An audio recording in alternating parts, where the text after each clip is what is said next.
चलिए, आज हम बात करेंगे प्रक्षेप का उड्डयन काल। कल हम लोग बात किए थे प्रक्षेप गति क्या होती है, प्रक्षेप पथ का समीकरण क्या होता है। कल हम लोग इस पे चर्चा किए थे। आज हम फिर बात करेंगे प्रक्षेप का उड्डयन काल क्या होता है। तो ध्यान रखिएगा, पहले तो उड्डयन काल है क्या। उड्डयन मतलब उड़ना, और आदमी उड़ता या कोई जीव उड़ता कब है, जब तक वो हवा में रहता है। अगर हम धरती पर हैं और कहें कि हम उड़ रहे हैं, तो ई कौन उड़ान है, धरती पे हैं। ठीक, उड़ने का मतलब जब तक आप हवा में गति कर रहे हैं, ठीक है, जब आप हवा में गति कर रहे हैं तो उसको बोला जाता है उड़ना। जिसे कहते हैं ना हवाई जहाज उड़ रहा है, तो क्या हवाई जहाज जमीनी पे दौड़ रहा है? नहीं, वो कहाँ रहता है, हवा में। तो उड़ने का मतलब होता है हवा में गति करना। तो जब कोई वस्तु जब तक हवा में गति कर रही होती है, जब तक का मतलब वह समय, जितने समय तक वो हवा में गति कर रही है, वह समय ही उस वस्तु का क्या कहलाएगा, उड्डयन काल। क्योंकि काल मीन्स भी क्या होता है, समय। अगर कोई जहाज 10 बजे टेक ऑफ होता है, ठीक, उड़ता है, और 12 बजे फिर नीचे उतर जाता है, तो उसका उड्डयन काल कितना रहा, 2 घंटा। इसका मतलब 10 बजे भी जमीन पर था, 12 बजे भी जमीन पर रहा, तो 2 घंटा कहाँ रहा, हवा में। कहाँ रहा, हवा में। तो उसका उड्डयन काल क्या हो गया, 2 घंटा। ठीक, तो जब तक कोई वस्तु हवा में गति करती है, वह गति ही, वह समय ही उसका क्या है, उड्डयन काल। तो अगर कोई पूछता है प्रक्षेप का उड्डयन काल, प्रक्षेप का मतलब कोई वस्तु जब हम प्रक्षेपित करते हैं, फेंकते हैं, तो जितने समय तक वो हवा में गति करती है, वो समय उसका क्या है। कोई बालक बॉल को किक करता है, किक किससे करते हैं, हाथ से कि पैर से, पैर से। तो जब बाल को किक करेगा तो बाल यूं हवा में ऐसे गति करते हुए जाएगी, और जब तक गिरेगी नहीं तब तक हवा में रहेगी। तो पूरा समय, गिरने से पहले और किक के बाद का जितना समय वो हवा में है, वो पूरा समय क्या कहलाएगा, उड्डयन काल। ठीक, तो लिखेंगे प्रक्षेपित। प्रक्षेपित का मतलब फेंकना, थ्रो करना। प्रक्षेपित कहाँ से होता है, प्रक्षेपण बिंदु से। कहाँ से होता है, कहीं से भी होता है, जहां से फेंकोगे वह प्रक्षेपण बिंदु है। भाई कहीं से फेंको, जहां से फेंकोगे वही क्या है, उसका बिंदु। प्रक्षेपित किया गया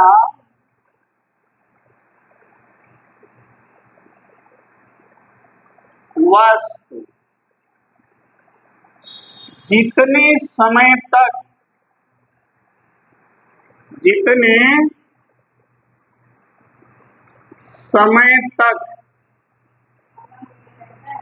हवा में गति करता है, प्रक्षेपित किया गया वस्तु जितने समय तक हवा में गति करता है, वह समय उस वस्तु का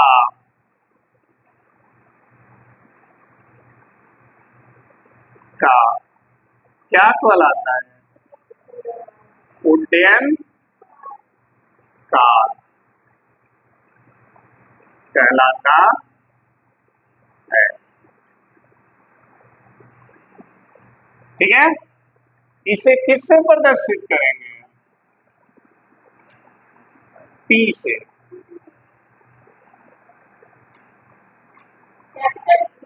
हाँ,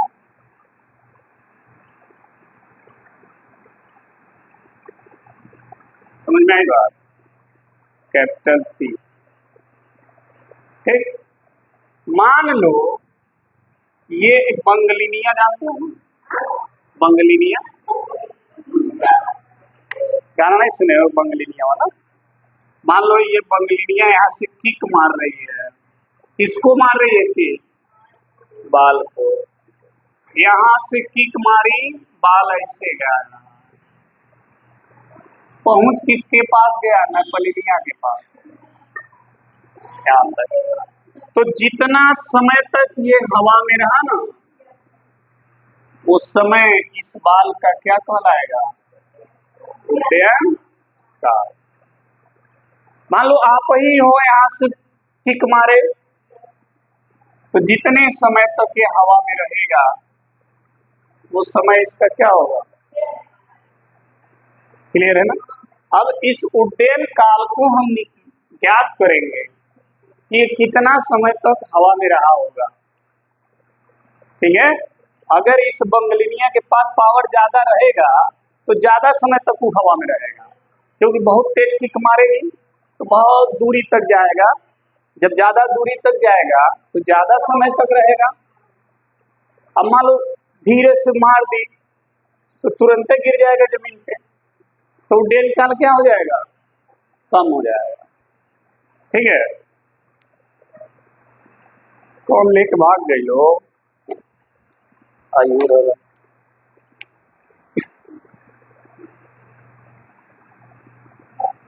चलो देखो इधर, अब इस डायग्राम को समझो। ये है एक्स अक्ष, ये है वाई अक्ष, और ये है मूल बिंदु। यहीं से बाल को फेंका जाएगा, तो इसमें हम प्रक्षेपण बिंदु भी कहते हैं। ऐसे बॉल गया, ऐसे गिर गया। ठीक, किस वेग से हमने फेंका था इसको? यू वेग से, जिसका क्षैतिज घटक क्या था? यू एक्स, और ऊर्ध्वाधर घटक क्या था? U y. वस्तु गति करते हुए अपनी उच्चतम बिंदु तक गई। ठीक, यहाँ तक गई, और यहाँ से नीचे आना, तो यहाँ से यहाँ तक गई। यहाँ आते आते जिसका ऊर्ध्वाधर वेग था ऊपर की ओर, वो यहाँ आते आते ऊर्ध्वाधर वेग क्या हो गया? 0। क्या हो गया? अब इससे ऊपर जा ही नहीं सकता। क्यों? क्योंकि ऊपर ले जाने वाला जो वेग था वो क्या हो गया? 0 हो गया ना भाई। देखो यू आई है, उसको ऊपर ले जाएगा, और यू एक्स से उसको क्षैतिज मिल जाएगा। यू एक्स किधर ले जाएगा?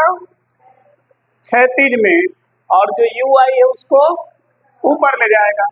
तो जब ऊपर ले जाने वाला वेग यहाँ पर आके 0 हो जाएगा, तो क्या वस्तु वहां से ऊपर जाएगी?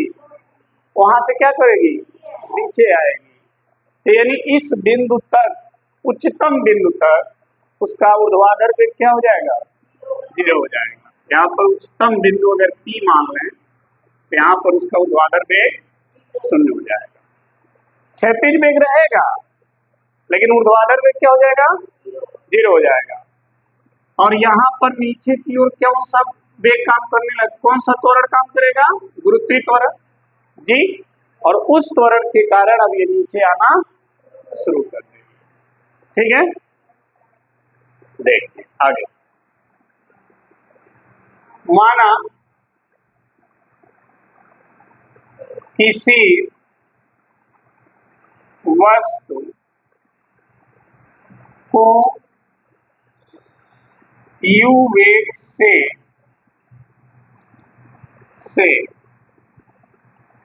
क्षैतिज से, यू वेग से क्षैतिज से थीटा कोण पर क्या किया जा रहा है? प्रक्षेपित किया जाता है। समझ आई बात? मान लिया किसी वस्तु को यू वेग से क्षैतिज से थीटा कोण पर क्या किया जा रहा है, प्रक्षेपित किया जा रहा है। ठीक है, जिसका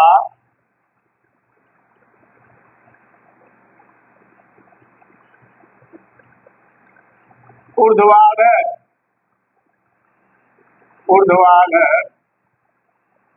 घटक UI उच्चतम बिंदु P पर क्या हो जा रहा है, शून्य हो जाता है।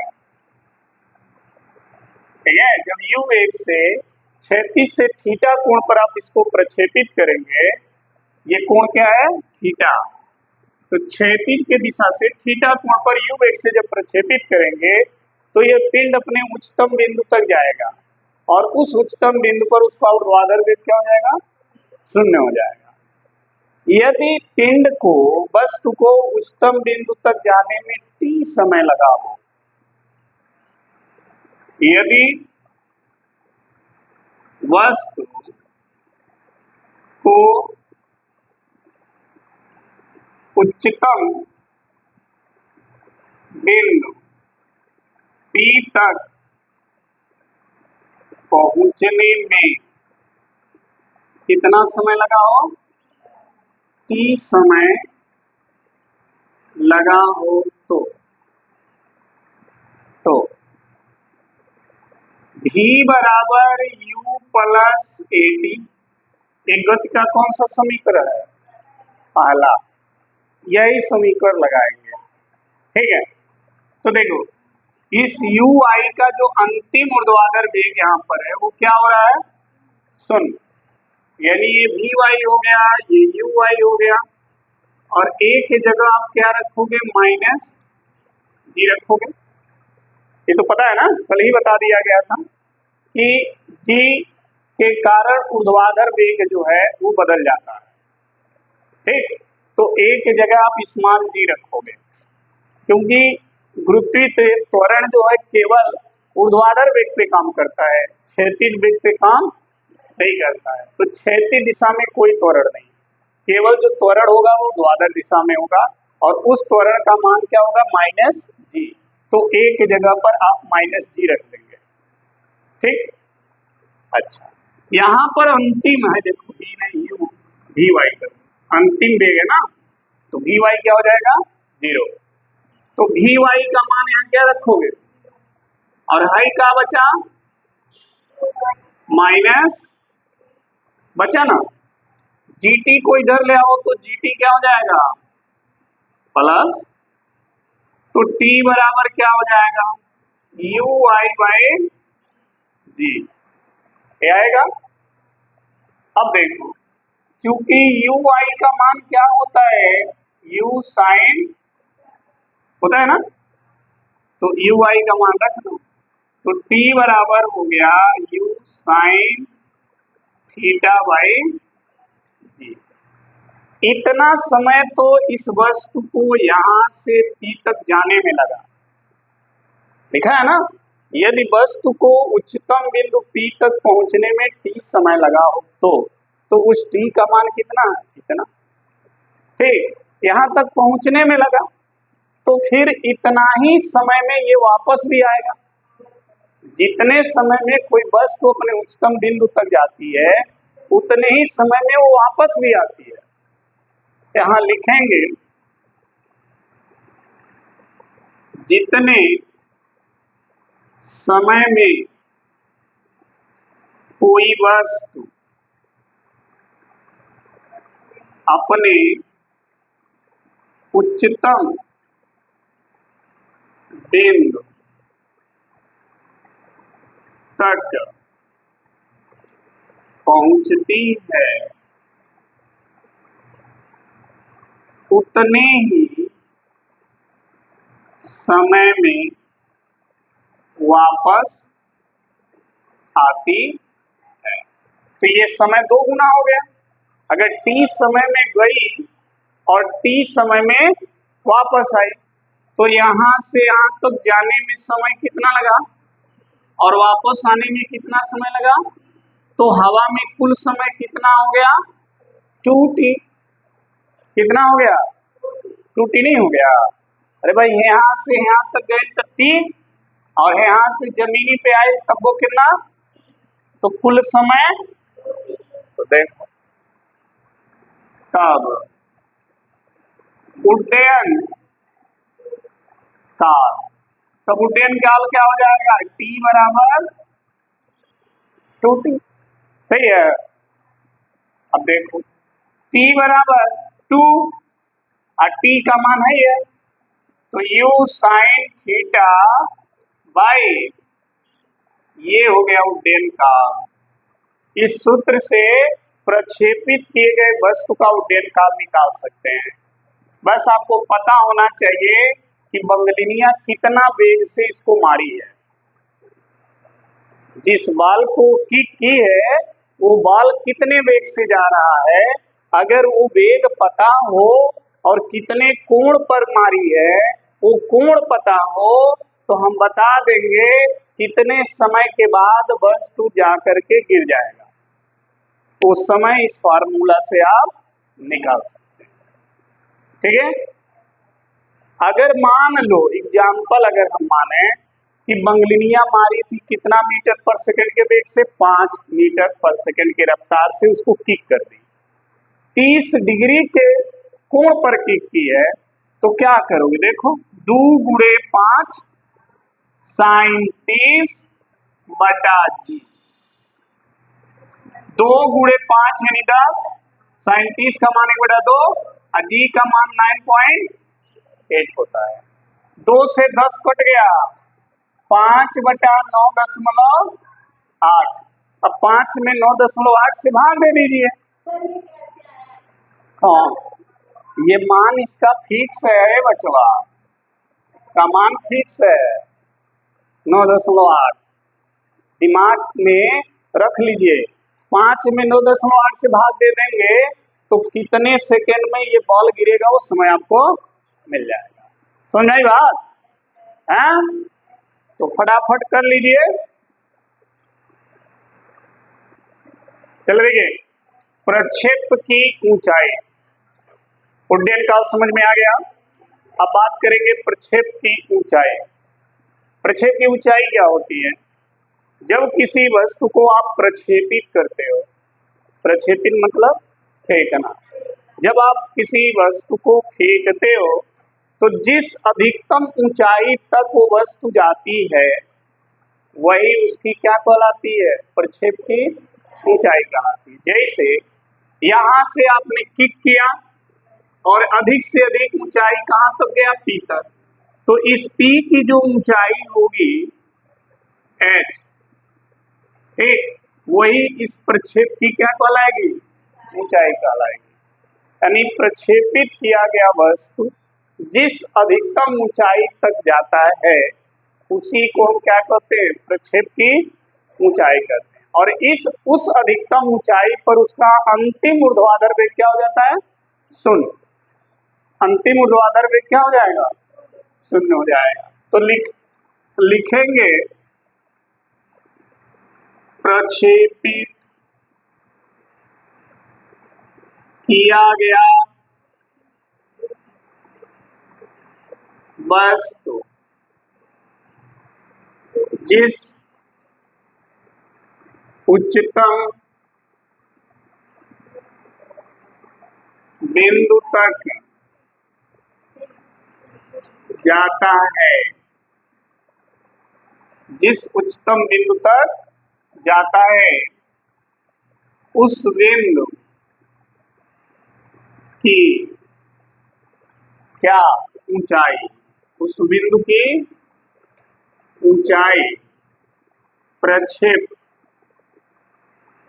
की क्या कहलाती है? ऊंचाई कहलाती है। प्रक्षेप की ऊंचाई कहलाती है। ठीक है।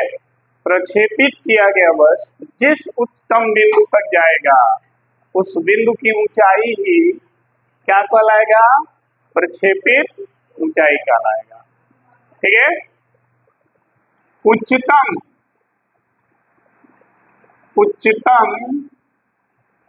बिंदु पर प्रक्षेपित वस्तु का अंतिम ऊर्ध्वाधर वेग भी वाई क्या हो जाता है? शून्य हो जाता है। भी वाई का मान क्या हो जाता है? शून्य। उच्चतम बिंदु पर अंतिम ऊर्ध्वाधर वेग क्या हो जाता है? शून्य हो जाता है। ठीक, अच्छा चलिए। हाँ, कहाँ हो? हाय, पूछिए ना बड़ा भाई। चलो हो गए ना? अच्छा, कहाँ? अच्छा यहाँ हो गए। चलो देखो, तो उच्चतम बिंदु पर प्रक्षेपित वस्तु का अंतिम ऊर्ध्वाधर वेग भी वाई का मान क्या हो जाता है? शून्य। अच्छा, एक समीकरण आप पढ़े होंगे, v square equal to u square plus 2as। गत का कौन सा समीकरण है? तीसरा समीकरण। ठीक है, तृतीय समीकरण, गति का ये तृतीय समीकरण है। जब ये पढ़ाया जा रहा था तो कौन नानी यहाँ घूमत रहा? हाँ, मैंने बुआ यहाँ चला।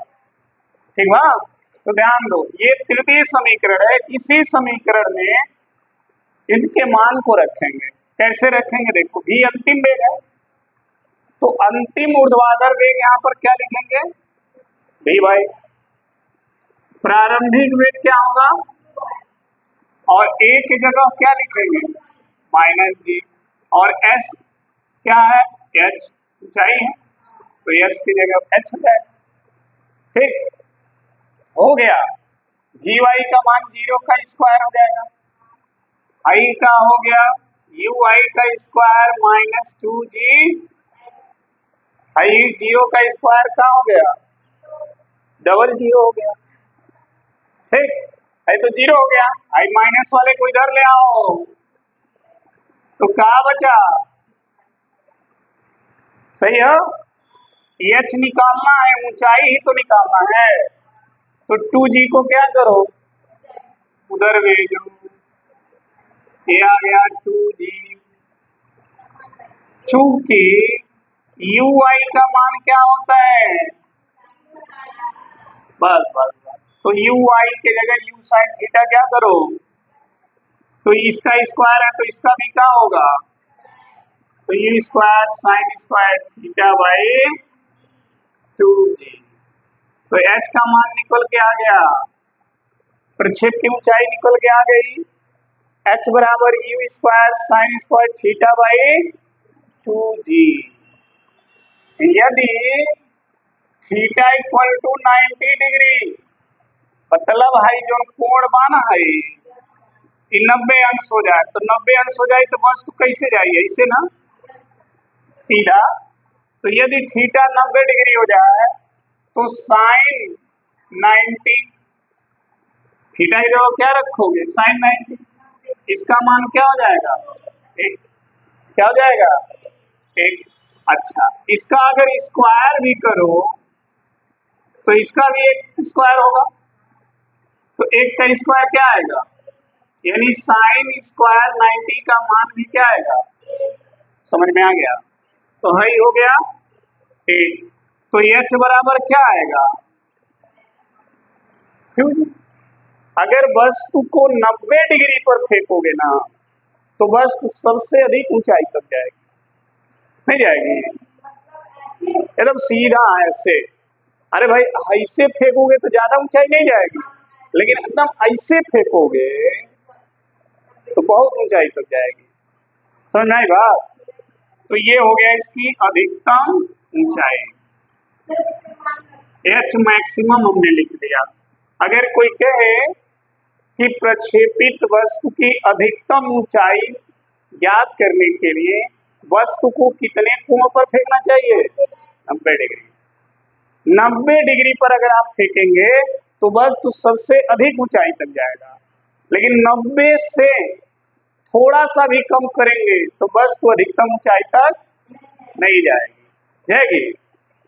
यही रीजन है कि जो ऊंची कूद कूदते हैं ना, ऊंची कूद, हाई जंप जो बच्चे कूदते हैं या जो भी एथलीट्स जंप लगाते हैं हाई जंप, तो दौड़ के आते हैं और अपने शरीर को स्ट्रेट सीधा करके 90 अंश पे उछालते हैं। तो जब 90 अंश पे उछालेंगे तो लंबी ऊंची कूद कूदेंगे, लेकिन अगर 90 अंश से झुक गई बॉडी तब वो ऊंची कूद नहीं कूद पाएंगे। इसीलिए ऊंची कूद कूदने के लिए अपने शरीर को कितने डिग्री पे रखना चाहिए? 90 डिग्री पे, तभी आप हाई जंप कर पाएंगे, सबसे अधिक ऊंची जाएंगे, नहीं तो फिर आप नॉर्मल हो जाएंगे। इस तरह का जंप हो जाएगा आपका। समझ में आई बात है? हाँ, तो नोट कर लीजिए।